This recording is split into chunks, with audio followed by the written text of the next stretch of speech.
Bienvenidos cosmonautas a una noche más en la nave. Yo soy Alan y este es un podcast de ciencia. Y hoy vamos a hablar de un tema muy interesante, pero también un poquitín polémico. Aunque nosotros, como siempre, lo abordaremos desde el punto de vista de la ciencia, que es la mejor parte, por supuesto. Y hablamos del Mundial 2026, que se celebra extrañamente en tres países, que es México, Canadá y Estados Unidos. Pero bueno, nosotros no nos vamos a meter tanto en la parte política, porque aquí hablamos de ciencia. Así que vamos a entrar en tema de una vez. Y lo primero que les quiero contar acerca de esto es sobre la física que involucra que no tengamos una sola sede, que tengamos tres sedes, porque cada una tiene sus particularidades geográficas, climatológicas, de presión, temperatura y todo lo que eso conlleva. Y como se pueden imaginar, pues cada condición supone que ocurrirán una serie de fenómenos asociados a ello, lo cual puede beneficiar a unos equipos y afectar a otros. Primero, déjenme decirles que yo soy de México, para los que no estén tan familiarizados, que seguramente ya lo notaron. Y afortunadamente este podcast se está siendo grabado cuando llevamos como selección, como nación, si se puede decir, nuestra segunda victoria contra República de Corea. Y como pueden ver, aquí tenemos una gráfica, con lo que nos encanta hacer gráficas y explicarlas, que habla precisamente de esta densidad del aire. En particular, la densidad del aire. Empecemos por cosas sencillas y después vamos a ir complicándolo un poquito más. Porque resulta que una de las sedes principales en las que se está llevando a cabo este evento es el Estadio Azteca, que hoy en día se llama Estadio Ciudad de México a la hora del Mundial y tiene sus propias características. Para empezar, está a 2.240 metros aproximadamente desde el nivel del mar.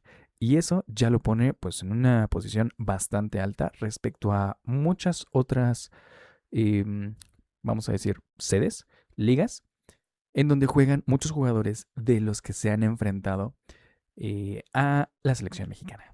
Y pues no sé si es que sean muy fanáticos de esto, pero de lo que sí se van a interesar bastante y que tiene mucho que ver con cada una de nuestras vidas, en nuestro día a día incluso, es muchas cosas de las reacciones fisiológicas y neurológicas también que llegamos a tener por estar en un ambiente o en otro.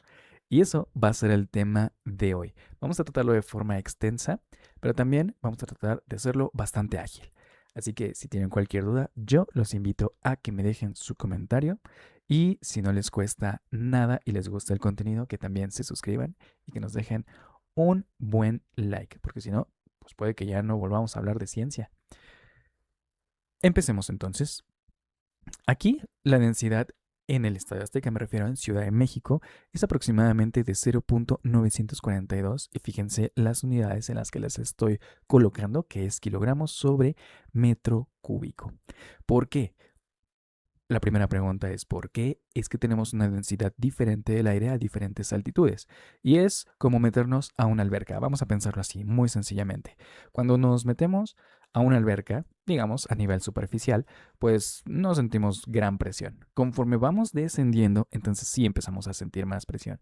Y de hecho hay un montón de experimentos que podemos hacer de forma muy divertida y ágil cuando hacemos esta clase de actividades. Por ejemplo, llevarnos una bolsita que inflemos normal, con aire. Y conforme se va a ir bajando, conforme vayamos bajando, vamos a ver que se va a ir presionando cada vez más, más, más. Y bueno, si bajáramos infinitamente, pues llegaría a un punto en el que estaría totalmente presionada. ¿Por qué? Pues porque hay mucha cantidad de agua alrededor.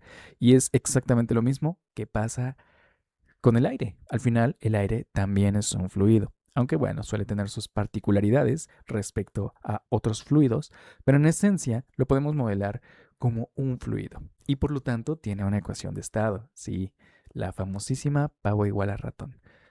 También tenemos otras formas de aprenderlo, por supuesto, pero al final nos da la pauta para relacionar tres variables importantes, que no voy a decir que las otras dos no son importantes, pero en este momento quizá no nos interesen demasiado, que es presión, volumen y temperatura. Estas tres siempre están relacionadas y siempre van a jugar a favor o en contra según la posición en la que nos encontremos. Así que, al estar en un lugar tan alto, relativamente respecto a otros, que claro, hay otros que están más arriba, como aquí mismo lo estoy colocando, la propia Colombia, que está a 2.600 metros por encima del nivel del mar, que sería pues una de las más altas. Y bueno, tampoco me voy a poner a analizar todos los equipos, que sería un ejercicio interesante para poder hacer, no sé, una quiniela muy acertada o al menos bastante más acertada, que es como realmente la hacen los profesionales, los que se dedican a pues apostar, pero con un toque de ciencia. ¿Qué digo con un toque de ciencia? Con una maquinaria pesadísima de ciencia. Hay modelos complejísimos que le ponen factores de peso a todas las cosas que se pueden medir y eso pues va determinando de cierta manera la probabilidad de que un equipo u otro gane un cierto partido y pues al final pues todo el torneo. Aunque claro, nada de esto pues es al final un factor tan decisivo. Al ser tantas variables, tantos factores en sí mismos, por ser repetitivos, puede variar bastante respecto a, pues, incluso el mejor modelo. Porque sí, al final somos humanos. Y lo interesante de este torneo, cuando no está arreglado, es que en realidad sí puede haber muchas sorpresas en él. Y eso es lo bonito de esto, que incluso en nuestra predicción más científica podemos encontrar todavía un margen de sorpresa por mera suerte, casualidad o talento. O porque se alinean los planetas, ¿no? O porque lo predijeron los Simpsons antes. Pero, bueno, en fin, nos vamos a fijar en las cosas que sí podemos medir para hablar de ellas y para ver qué tanto nos ayudan a descifrar cómo, pues, hacer una mejor quiniela, vamos a decir. Así que empecemos nuevamente con la sede de la inauguración, el Estadio Azteca. La densidad del aire 0.942 kilogramos sobre metro cúbico, una presión barométrica de 775 hectopascales y un oxígeno efectivo del 74%. Y esto quizás es lo más esencial. El oxígeno efectivo, aunque claro, la densidad del aire pues lo explica, ¿verdad?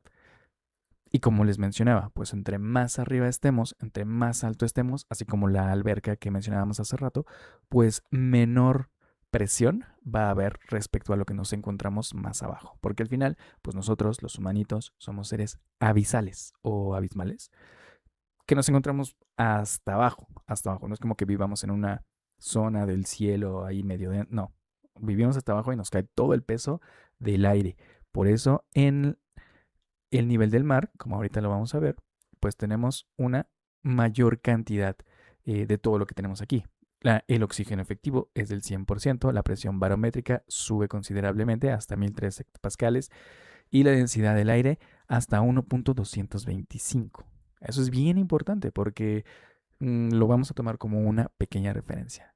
Así que, ¿qué pasa cuando un equipo promedio, vamos a pensarlo como un promedio, porque bueno, yo sé que cada jugador tiene como su propia liga, entrena en cierto lugar, algunos no entrenan en su país, pero pensemos representativamente como que sí vienen de su país y como que sí juegan ahí.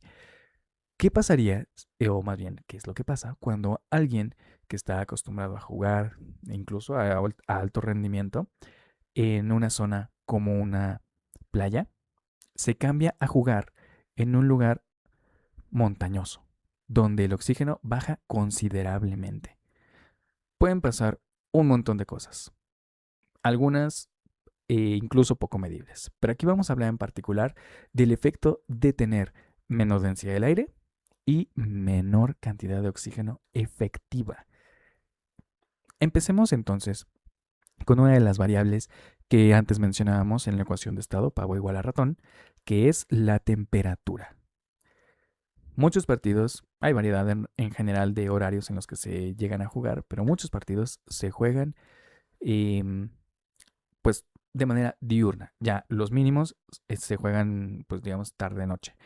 Y estos que juegan de manera diurna, es decir, que les pega más el sol, que se calienta más el ambiente, suelen tener los efectos más notorios. Aquí, como les pongo en el título del capítulo es La trampa del mediodía.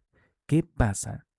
Y lo vamos a tomar como referencia porque el mediodía tiene generalmente el sol iluminando y mandando radiación de manera más uniforme. Cuando no está nublado, digamos que está todo despejado, pues el mediodía es el punto ideal para poder hacer una comparativa de qué es lo que ocurre en ese ambiente.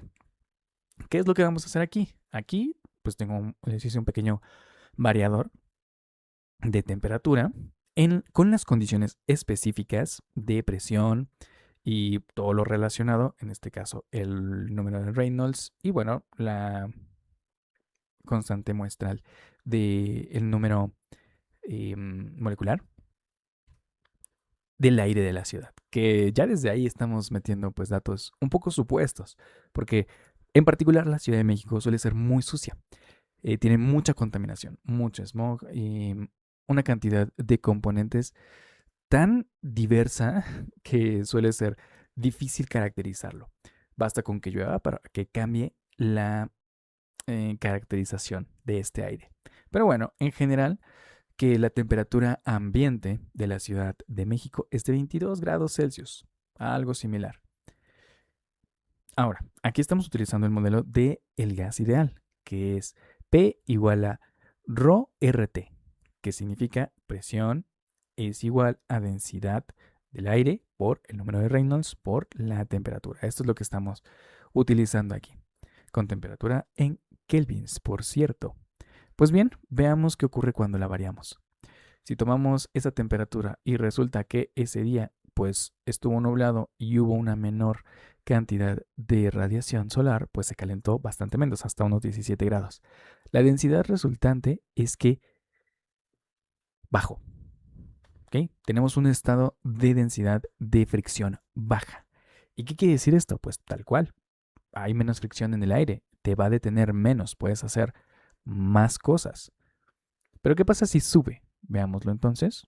Hasta lo máximo que ha estado, en al menos este año, porque pues puede variar mucho, unos 29 grados, incluso unos 30. Tenemos ahora una densidad bastante más baja. Hace rato dije baja, pero en realidad me refería a alta. Tenemos una densidad bastante más baja. Como pueden ver, aquí es de 0.894 kilogramos sobre metro cúbico. Un estado altamente aerodinámico.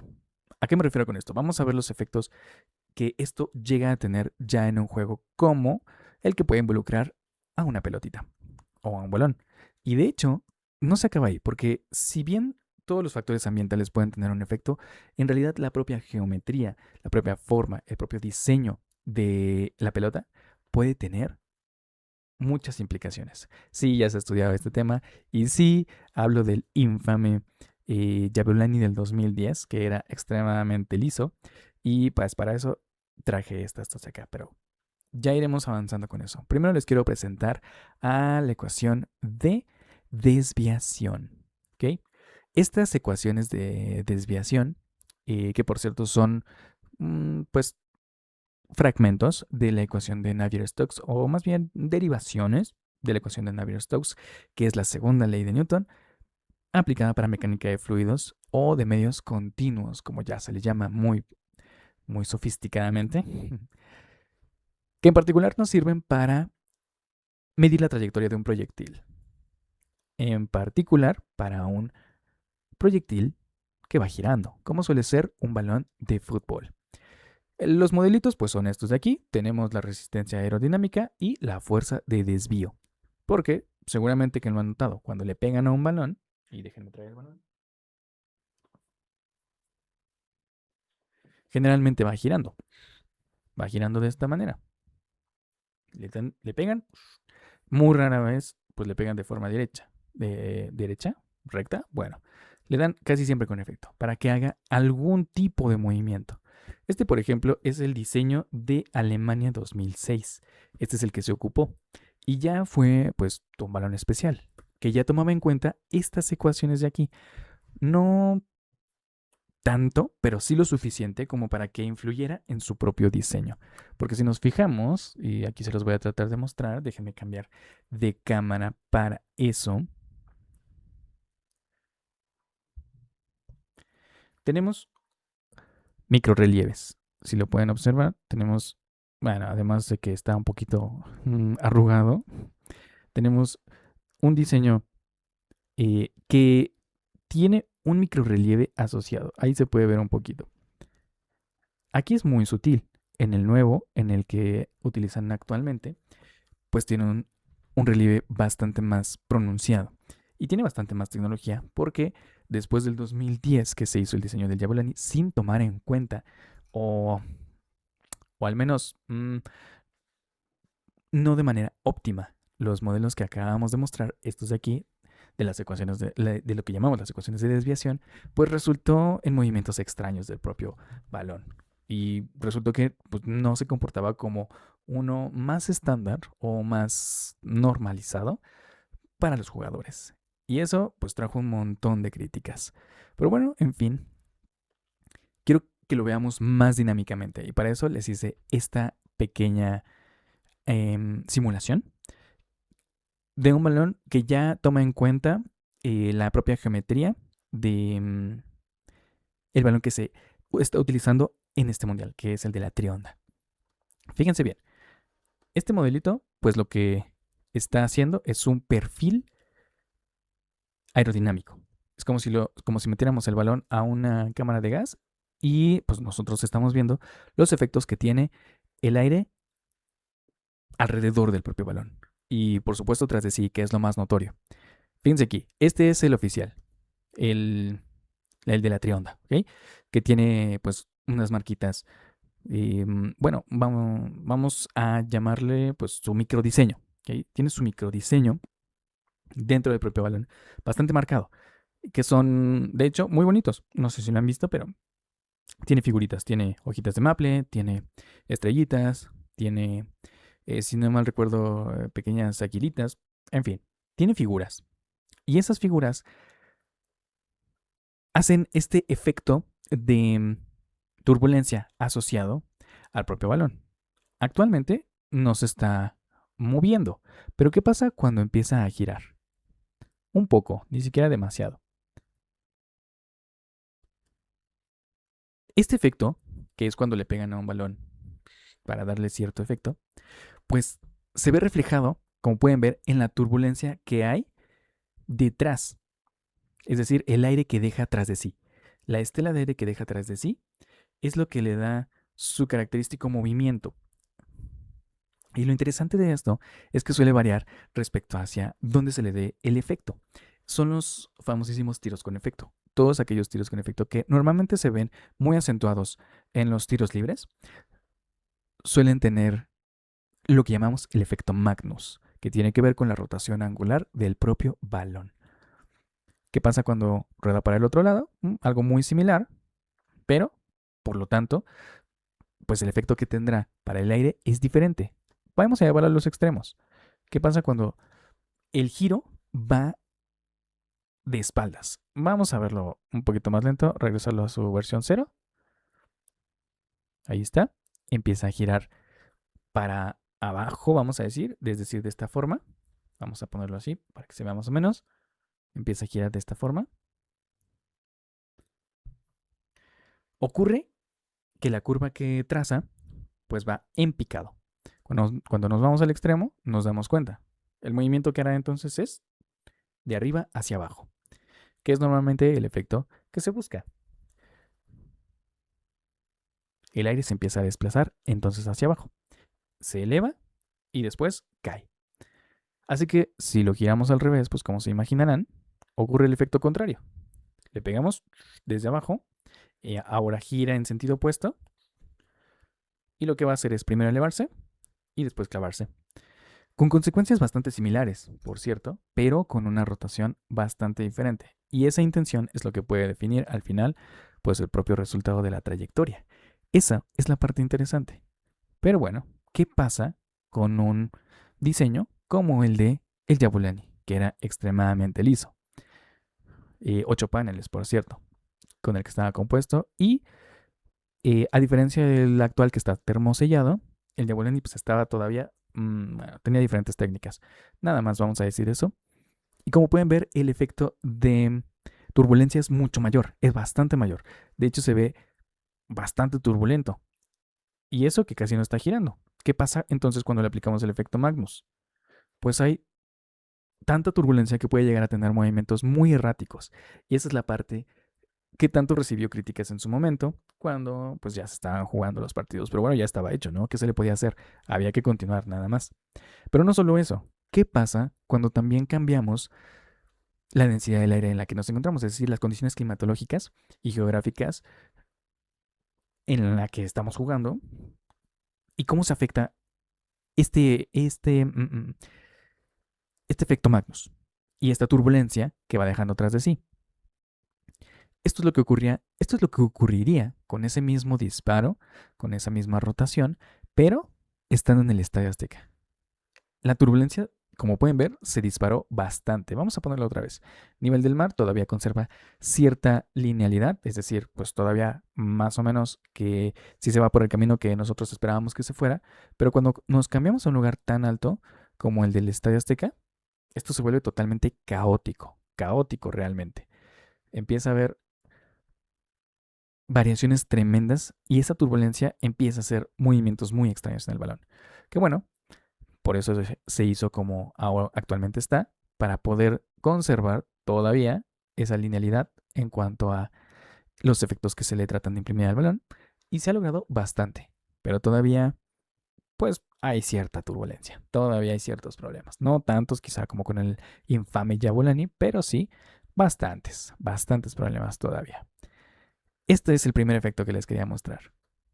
Ya con eso, nos podemos imaginar que los jugadores pues van a tener un montón de fallos, porque a lo que estaban acostumbrados en casa, si es que estaban a otra altitud con otras condiciones climatológicas, pues iba a ser muy diferente a lo que uno ya conoce por memoria muscular o por extrema eh, precisión en nuestro entrenamiento, que bueno, pues uno esperaría que sí, ¿no?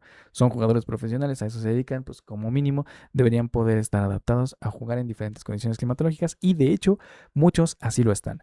Los equipos más top que utilizan más tecnología y pues más cosas, sí que se pueden entrenar en diferentes condiciones climatológicas, incluso aunque no estén viviendo en esas condiciones, para cuando haya que enfrentarse a esta clase de cambios en la locación de juego. Y esa parte es pues ya una ventaja bastante injusta para los que no lo hacen en realidad. Así que medirse con esos equipos que sí llevan a cabo todos estos estudios relacionados, pues bueno, claramente va a impactar bastante el resultado final que pudiéramos esperar al respecto. Pero bueno, vamos a ver en efecto ya tal cual qué es lo que podemos ver con esta clase de variaciones atmosféricas. Esta es una vista. Yo les hice dos vistas, pero esta es la primera. De un típico tiro libre. ¿Okay? Tenemos la pelotita, la barrera en amarillo y la portería. Estamos ahorita a nivel del mar, como ejemplo, en el estadio del Maracaná. Y pues como ahí bien dice, vista de perfil. Vamos a simular qué ocurre en esta condición. Directo en el blanco. Nos vamos directo por el gol. Pero ¿qué pasa cuando nos movemos a un lugar como el Estadio Azteca respecto al Maracaná, en el que estábamos acostumbrados a jugar? Volvamos a hacer la simulación y, con la misma intención, con el mismo tiro, esta vez no va directo al blanco, se vuela.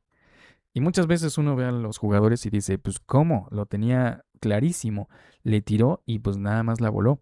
Y saben que en realidad puede que el jugador sí la haya tenido clarísimo, puede que haya hecho el tiro perfecto, pero las condiciones climatológicas en las que lo hizo fue diferente a las que ya estaba acostumbrado a que le saliera. Y esa variación es la que muchas veces hace que fallemos o que fallen, ¿no?, los jugadores. Esa es la parte más interesante. Veamos lo que ocurre ahora desde la vista de un penal, una vista de point of view, una vista de pop.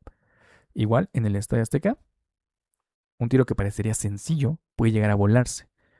No sé, en un típico penal, pues uno observa cómo la vuelan y resulta que es por esta clase de efectos. Pero cuando se tira en el estadio en el que uno está acostumbrado a jugar, a nivel del mar, puede ser que son como casos muy extremos, pues ahí sí, directo a donde queremos. Ese es el efecto tan grande que llega a haber, porque la variación puede ser de hasta 30 centímetros, que puede ser pues, unos pequeños grados en el tiro, pero sí puede tener grandes consecuencias. O sea, ya fallar porque la atmósfera así lo dicta 30 centímetros es fallar bastante, bastante. Por eso muchos equipos llegan antes a jugar, a practicar a donde o cercano a donde van a estar, que muchos pues no. Y luego por condiciones de los propios países, que de conflictos políticos, cosas así, no se da, pues bueno, claramente desventaja. Así que sí, en realidad sí influye bastante, porque pues hay que aclimatarse, hay que tratar de practicar en esas mismas condiciones en las que nos vamos a enfrentar ya finalmente, pero no muchas veces es posible. Cuando sí es posible, pues venga, pero si no, hay que aclimatarse en vivo, en el propio juego. Y esa es la parte más complicada. Pero bueno, yo esperaría que sí se pudieran adaptar. Es decir, si les pagan tanto, ¿verdad? Si solo se dedican a eso, pues uno esperaría que como mínimo tuvieran esta clase de conocimientos. Aunque la verdad muchas veces queda en bastante duda si es así. Seguramente lo han visto en más de una ocasión, como en nuestra queridísima selección mexicana. Pero saben que ahora lo está haciendo muy bien, así que no me voy a quejar de ello y simplemente los voy a felicitar, porque se puso buena la pachanga con eso. Muy bien, antes de continuar quiero invitarlos a que, si les está gustando el contenido, que miren, yo hago esta clase de contenidos por dos cosas, porque me apasiona la ciencia, me apasiona compartirles un poco de lo que me entero, de lo que aprendo todos los días y pienso que es algo súper positivo que podamos siempre expandir nuestra curiosidad, pero también, claro, con el objetivo de explorar un poco más allá nuestras propias capacidades, tanto las mías, las propias, como ustedes, las suyas, porque no sé si lo saben, muchos sí, seguramente los más old del team lo saben, pero los que no, aquí también tenemos una academia que se llama Aprendi, donde estudiamos constantemente modelos de aprendizaje acelerado. A eso nos dedicamos. Y con eso ayudamos a alumnos a mejorar exponencialmente, mejorar con su modelo personalizado en alguna cosa que quieran aprender. Desde entrar a una universidad o a una prepa hasta especializarse en un tema específico que ya les interesa mucho. Y bueno, si es así, pues los invito a que se unan a la comunidad de la academia o bien, si les gusta el contenido de ciencia y quieren seguir escuchando este tipo de podcast, de contenido, que por cierto está buenísimo para dormir, me han dicho. Y yo se lo recomiendo porque es un punto en el que estamos muy receptivos, en el que no necesitamos y no es recomendable estar frente a una pantalla, pero aún así podemos despertar nuestra curiosidad en esos últimos momentos del día antes de dormir. Y saben que eso se ha demostrado que tiene muchos efectos benéficos para el descanso. Así que ahí está la invitación a la Angelo Science en todas las plataformas y continuamos. Muy bien, capítulo 7. La fisiología celular. ¿Qué es lo que ocurre con los jugadores de fútbol que salen de su zona de juego habitual y se van a un terreno en el que no tienen ni idea de las condiciones climatológicas? Una de esas cosas de las que ocurre es los cambios en la concentración de oxígeno. Los cambios en la concentración de oxígeno suelen llegar a variar hasta un 30%. Es como cuando nos subimos a una montaña. Si subimos demasiado rápido, podemos sufrir los efectos de montaña, del mal de montaña, le llaman, que son efectos de cambios en nuestra densidad de oxígeno respirable efectiva.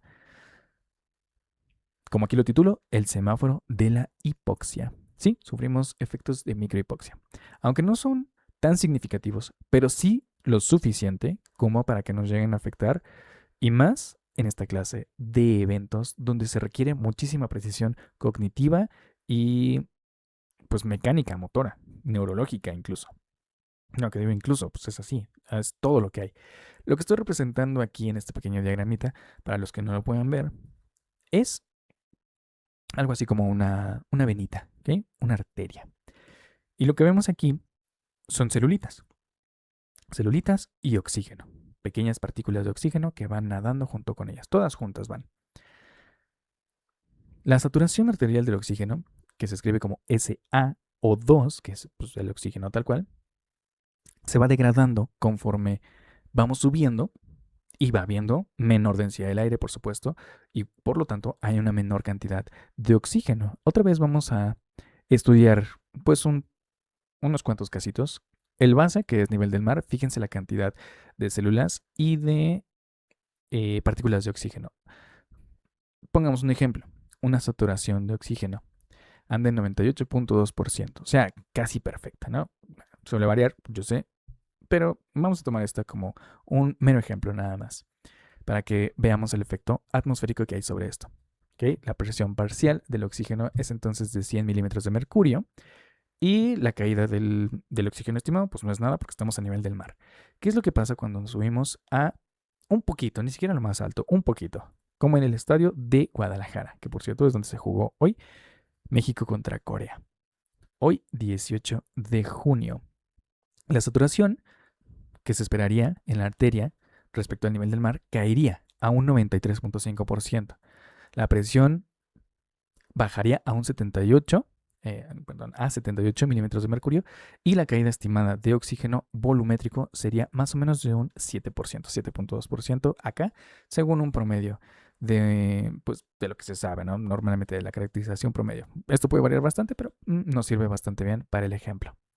Y finalmente, si subimos otros 1000 metros, otros 1200 metros en realidad, que ya es bastante, no, ya no sé contar, bueno, un poco menos de 1000 en realidad, unos 800 metros, que tampoco es tanto, pero sí hay una variación significativa, porque la saturación respecto al 98 que teníamos originalmente cae hasta 89.8%, que son casi 10%, o sea que caiga eso en saturación, pues ya es una variación gigantesca, es bastante.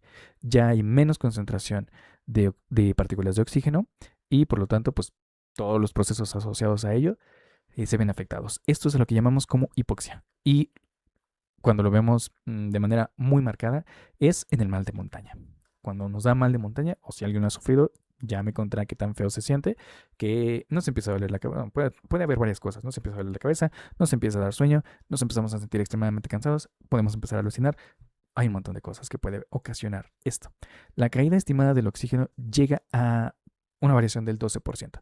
¿Qué es lo que puede tomar en cuanto a valores extremos se refiere? Aunque ya es bastante decir, pero si nos vamos a los extremos, pues nos encontraríamos con números como estos. Y la presión parcial sería de 67 milímetros de mercurio. O sea, sí es bastante la variación. ¿Qué efectos tiene esto? Vamos a ver. Más allá de lo que les dije, empiezan a fallar nuestras velocidades en cuanto a transmisión de información por nuestro sistema neurológico. Es decir, nuestras órdenes que vienen del cerebro hacia nuestros músculos empiezan a tener una ralentización. Y aunado a ello, conforme va caminando el juego, conforme va pasando el tiempo, nuestros músculos empiezan a inundarse con ácido láctico. ¿Sí? Es decir, nos empezamos a cansar, nos empezamos a fatigar. La falta de oxígeno ya es una cosa que afecta al ciclo de Krebs de las celulitas, porque pues empieza a inundar el sistema, las venas, el sistema circulatorio, por donde se están pasando estas señales que necesitan ser lo más precisas y rápidas posibles, con hidrógeno ionizado. ¿Y qué es lo que ocurre con eso? Pues bueno, desciende el pH, interfiere directamente con los puentes cruzados de actina y miocina por medio del calcio, ¿sí? Por ahí. Y pues eso reduce al final la velocidad de transmisión de energía que va de nuestro cerebro a nuestros músculos. Es decir, pues sí, nos empezamos a cansar, tal cual. Empezamos a tener señales de que ya no estoy dando para más y que ya necesito descansar. Pero bueno, están en un partido donde pues prácticamente que no hay muchos cambios, ¿no? O sea, tienen como 5 cambios y a veces son 3 nada más, pues prácticamente que te tienes que chutar todo el juego. Y cuando ocurre eso es cuando empiezan los problemas, porque pues ahí al principio llegan muy animados, pero conforme vamos avanzando en los minutos, que es lo que van viendo aquí, la velocidad de transmisión llega cada vez más lento. Llega el primer tiempo y ya empezamos a ver los iones de hidrógeno cómo están interfiriendo con todo este desarrollo del ciclo de Krebs. Ya empezamos a notar la fatiga y nuestras articulaciones, nuestros músculos empiezan a reaccionar un poquito más lento. No demasiado, no demasiado, pero lo suficiente como para que sea significativo. Y cuando ya estamos cerca del final, pues ya está extremadamente fatigado.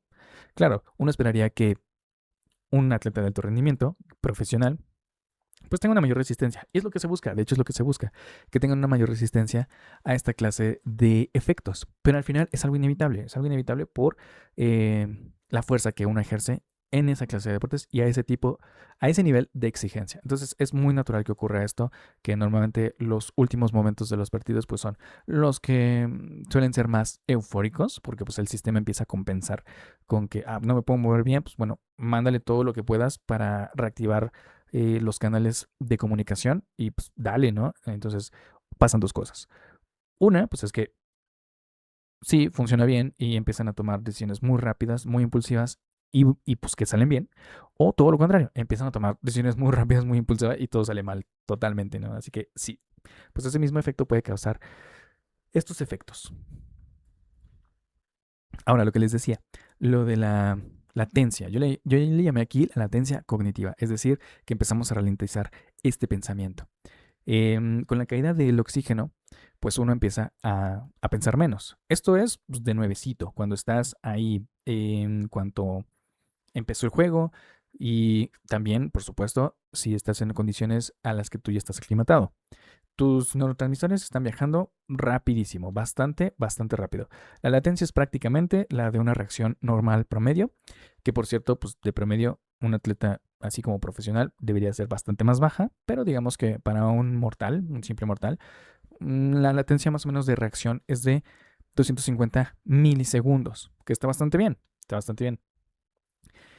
Tenemos un buen balance con, con el glutamato en los GABAs. No me voy a meter en eso, ¿no? O sea, tenemos una buena velocidad de reacción. Y para ser un atleta de alto rendimiento y pues profesional, pues está un poquito más abajo, ¿no? Si aquí es de 250 para nosotros, pues ellos han de estar como en 150 ya bien entrenados. Pero bueno, ¿qué pasa cuando empezamos a variar esta condición? Primero, pues lo del cansancio natural y luego los efectos de la microhipoxia. Aunque no disminuye tanto, por ejemplo, ahí lo moví un poco, ¿no? De los efectos de la hipoxia de 0% hasta 13%, es decir, pues una variación pequeña. Ya nuestra latencia subió bastante, de 250 a 270, 275. 70 si lo dejamos como tranquilo, ¿no? Que todavía no está nuestro sistema tan estresado, es decir, pues todavía hay una buena regulación entre nuestras señales que lanzamos y nuestros músculos que responden. Pero si empezamos a variar más la condición, que sería el caso, por ejemplo, de una selección que está acostumbrada a jugar a nivel del mar y luego se venga a Ciudad de México a jugar, pues sí habría una latencia bastante más alta. Pasamos de 250 a 315 más o menos. Un milisegundo de atraso es lo que puede provocar una barrida mal puesta, mal colocada en otro jugador que puede provocar pues, una tarjeta, que te saquen, que lo lastimes, que te lastimes tú. Bueno, ahí es cuando ya entendemos por qué muchos jugadores pues como que dicen, no, no, pues es que yo, o sea, yo iba por el balón pero pues se me atravesó, ¿no? Ni siquiera lo entienden, yo creo, pero muchos de los errores, pues no es que sean intencionales, simplemente son ralentizaciones, pero pues uno esperaría otra vez que los profesionales tengan como eso bien mapeado y bien entendido. Pero bueno, al final somos humanos, así que esto nos afecta a todos y nos afecta por igual. Bueno, claro, si estás muy bien entrenado y tienes esa versatilidad geográfica, no debería ser gran problema. Que muchos que se lo toman extremadamente en serio, sí lo hacen y sí lo aplican bastante bien. Y sí se ve que lo dominan, pero hay otros pues que nada, ¿no? O sea, se ve clarísimo que les afecta de esta manera y pues es así. En fin,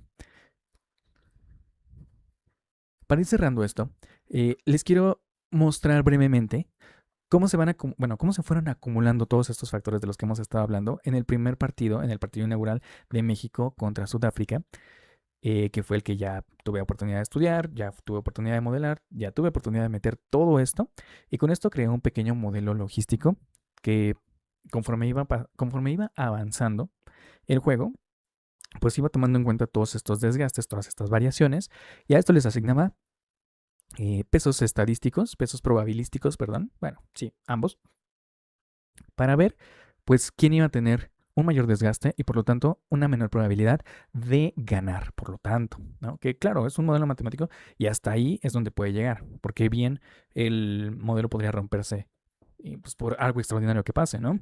Que suele ser, por ejemplo, las salidas que se dieron, ¿no? Las expulsiones, demás cosas, pues ese tipo de cosas no están tomadas en cuenta aquí, pero de manera general, al menos podemos ver que sí se cumple, ¿ok?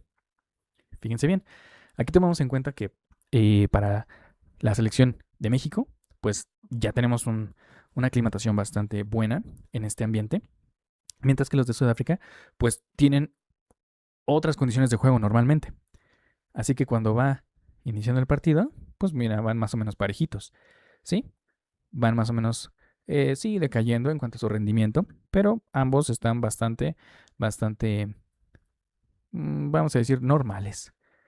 Después de los primeros 10 minutitos, que ya empieza a haber un ligerísimo desgaste, pero sí que lo hay, pues es cuando empieza a verse el despliegue del desarrollo. em, Aquí lo que llamo es el índice de supervivencia, pues a todo esto, de cada selección. Y es que la de Sudáfrica, tomando en cuenta todas sus condiciones atmosféricas, sí empieza a decaer un poco. No demasiado, o sea, van separándose como por 1%, 2%, y llegamos entonces al minuto 20. Ahí ya se empieza a ver más pronunciada la separación. Ya están variándose hasta por 5%, que ya suele ser bastante. Llegamos al minuto 30 y ya es más notoria. Y bueno, ya pueden ver pues la progresión que esto lleva. Para el medio tiempo,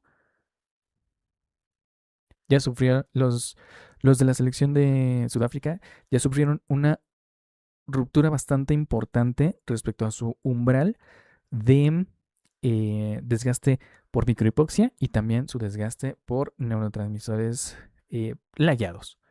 Les vamos a llamar lagueados nada más para que se entienda, pero bueno, esta ralentización de la que hablábamos.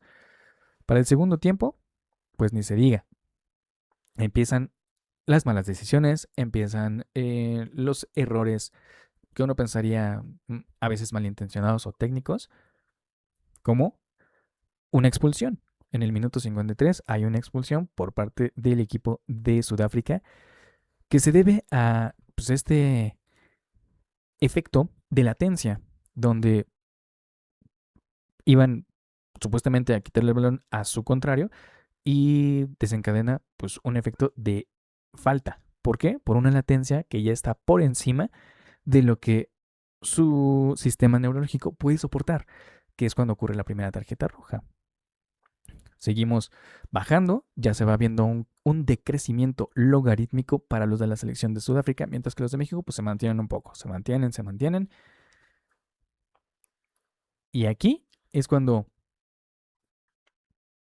ocurre otro gol por parte de la selección mexicana, cerca del minuto 69, en el segundo tiempo. Ya están bastante desgastados, ya llevan una curva de descenso los sudafricanos de tipo logarítmica, ya tirándole más a algo acelerado incluso.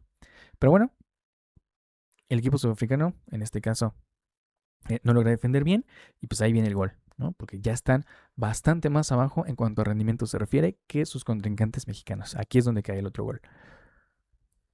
Y avanzando más en la línea del tiempo, ya para el minuto 77, ya pues cerca del último cuartito del partido, la diferencia ya es brutal, es hasta de un 30%. Puede llegar hasta un 30%, que aquí pues bueno, en particular es algo así como pues, eso, más o menos un 30%, respecto al desgaste del equipo mexicano y del sudafricano. Ya todo está perdido, hay desesperación, hay malas decisiones, hay latencia en los músculos, hay latencia en los propios pensamientos y todo culmina entonces en el minuto 83, cuando todas estas cosas que ya se juntaron, que el cortisol ya lo afectó, que la latencia, que pues, todo esto. ocurre una falta, otra falta, pero ya bastante innecesaria que desemboca en otra expulsión por parte del equipo sudafricano. Y aquí es cuando yo marco la línea de colapso total, porque pues ya no, sus estrategias ya no tienen ni pies ni cabeza, ya empiezan a fallar prácticamente de manera sistemática y México se aprovecha mucho de eso para poder avanzar y finalmente ganar el partido. Al final. Eso es lo interesante, que la evolución de este modelo, tomando en cuenta todo lo anterior, sí corresponde a lo que ocurrió y a lo visto en el juego. Así que si hubiéramos hecho una buena apuesta con esto, quizá hubiéramos ganado unos buenos dividendos. Pero bueno, esto, como siempre, se dice siempre con fines educativos, académicos. Pero ya si lo quieren usar ustedes para algo que les sirva, adelante. Nada más déjenme su comentario, su buen like y su suscripción, que a ustedes no les cuesta nada y aquí nos ayuda un montón, siempre, para seguir creando. Finalmente, con este mismo modelo podemos hacer una pequeña predicción respecto a los próximos partidos que van a jugarse. Yo me limité a hacerlo solamente para algunos partidos de representativos, ¿ok? Para que veamos la diferencia entre los principales factores o los factores al menos que yo tomé en cuenta y la variación respecto a las sedes en las que se van a jugar. Con la comparativa de dos equipos, la selección mexicana y alguna otra potencia, algunos otros que jueguen muy bien. Yo tomé aquí una potencia UEFA, pero pues bueno, podríamos hacerlo con quien sea en realidad y veríamos diferentes resultados. Yo lo hice en un modo, en una especie de polígono, que son gráficas muy recurrentes para medir diferentes variaciones porcentuales relativas de rendimiento, unas respecto a otras. Aquí pongo pues la capacidad aeróbica, el volumen de oxígeno, el control balístico, de lo que hablábamos del efecto Magnus, la fuerza explosiva, pues que te respondan bien los músculos y todo lo que les mandas a hacer, la cognitiva, y la latencia en cuanto a pensamiento y los efectos de microhipoxia, y la termorregulación. Que bueno, yo sé que ya hay estadios que son termorregulados, es decir, tienen aire acondicionado, pero no lo salva de la densidad de oxígeno, por ejemplo, y tampoco lo salva de pues, la presión atmosférica. Sí, esos son factores que no son controlables en realidad y que están ahí. Que sí, que les pueden ayudar pues, para aclimatarse, para que siempre estén como siempre a gusto y que por lo tanto las pausas estas de hidratación dejan de tener un poco de sentido en ese punto. Que bueno, tampoco es que estén mal, ¿verdad? Pero parece más como que si nos quisieran meter unos anuncios ahí en medio a que en realidad sirvan para hacer otras cosas. Y es que ahora estamos viendo que definen bastante los juegos, ¿no? O sea, hay pausa de hidratación y de repente regresas y ya es otro juego completamente diferente. Pero es interesante ver también cómo va evolucionando esto. O sea, tampoco nos vamos a quedar en la época de la prehistoria para siempre, ¿verdad? Hay que evolucionar incluso en los deportes. Pero bueno, aquí está el rendimiento de la selección mexicana en su casa, que es el Estadio Azteca, de manera promedio, como ya lo habíamos mencionado antes. Y aquí es como va variando respecto a otros. Por ejemplo, en el Hard Rock Stadium en Miami, pues la variación cambia bastante. La termorregulación pues, es el factor principal, por supuesto, pues porque ahí hace un montón de calor, entonces ya el estrés cognitivo ahí va a ser bastante más diferente que el que sufrirían en Ciudad de México. ¿Y qué pasa en un estadio que tiene techito, que está aclimatado? Pues bueno, ahí las condiciones, vamos a decir que se igualan. Pero bueno, tenemos todavía esto de la presión, de la fricción, de la densidad del aire, de la cantidad de oxígeno, porque sí, bien podrá tener su aclimatación el propio estadio, pero no deja de haber efectos que pues, no nos podemos escapar a ellos, porque pues, de una u otra manera siempre vamos a estar en interacción termodinámica con nuestro entorno.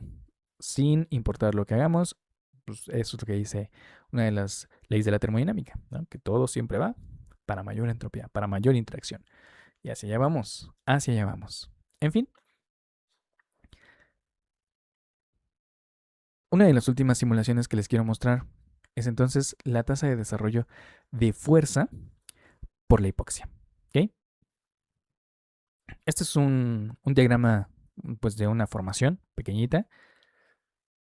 Y este es un diagramita conocido como diagrama de Voronoi, que muestra cómo se rompe la cancha teniendo zonas de control y zonas libres.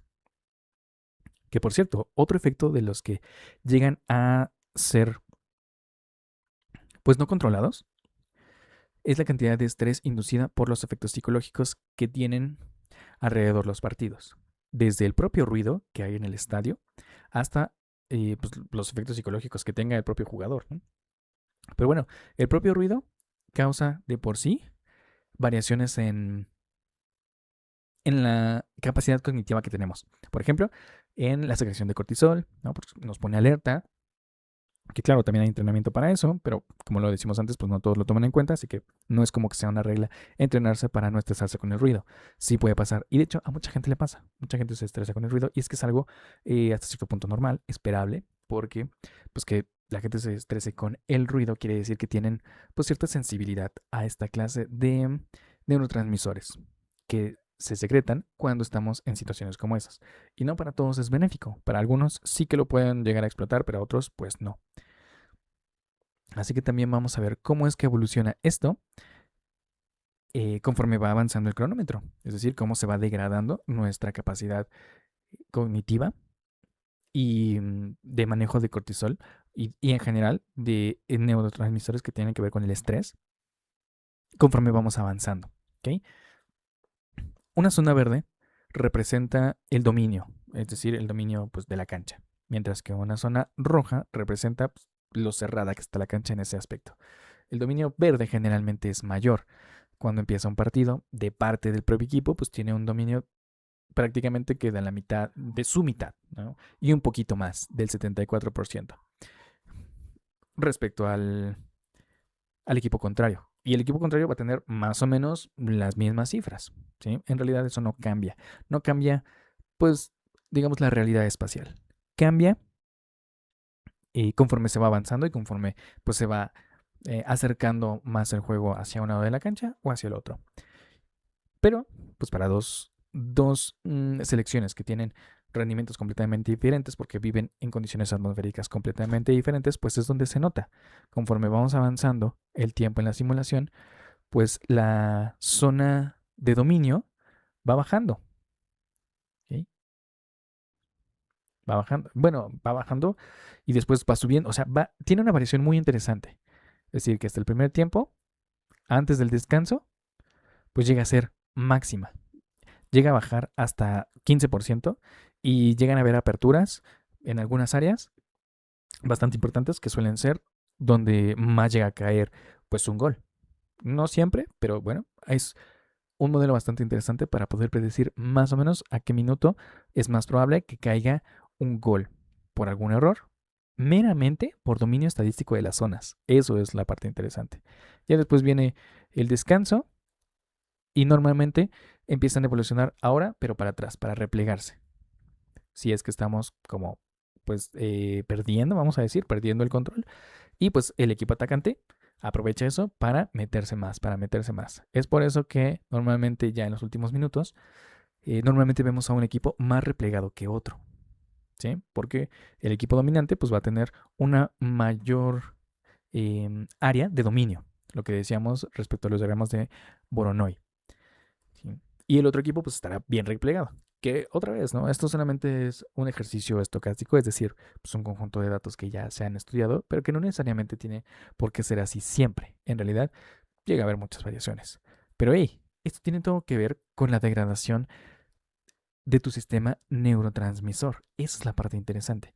Que la estadística está regida por los efectos biológicos que tiene el jugar con una presión tal y pues con un manejo del estrés dependiendo de cómo lo tengamos.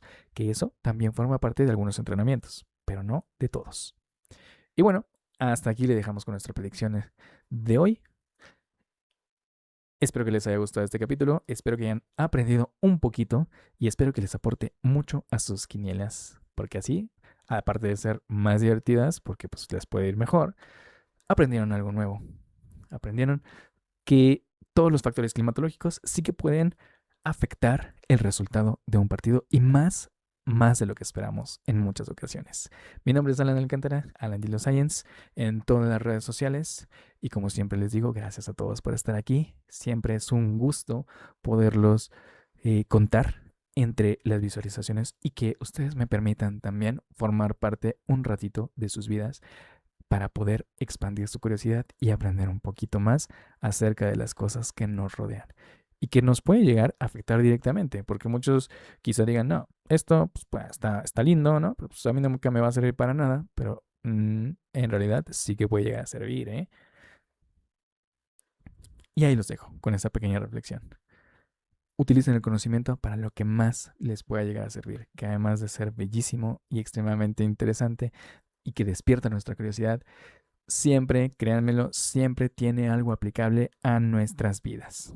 Hasta en aquellas ocasiones en las que pues, uno se pregunta por qué el doctor me está mandando a vivir en el mar, eh, si yo tengo problemas de presión arterial, pues, es por esto, es por todas estas variables. Ya viste por qué, ya viste cuál es el efecto que tiene vivir en un lugar o en otro. ¿Cuál es el proceso de aclimatación? Que eso es algo en lo que no hablamos, pero que es algo bien interesante. Sí, sí te puedes acostumbrar, pero bueno, va a variar de persona a persona y puede llegar a ser un proceso incluso un poco lento. En fin, vámonos. Aquí acabamos el capítulo de hoy. México, llevamos 2 partidos ganados. Veré el futuro con este oráculo y yo les aseguro que el próximo partido también lo vamos a ganar. Y para los que no son de México, ya saben que siempre son bienvenidos por acá. Vengan a disfrutar del Mundial en un pedacito de México en el que más les guste, que es gigantesco y que siempre está abierto para todos ustedes. Y a nosotros siempre nos da mucho gusto recibir a nuevos amigos. Hasta la próxima, cosmonautas. Tengan una bonita noche o día, según estén escuchando esto, en el día, en la noche, en la escuela, en el trabajo, lavando los trastes, como normalmente ocurre. Gracias a todos nuevamente y hasta luego.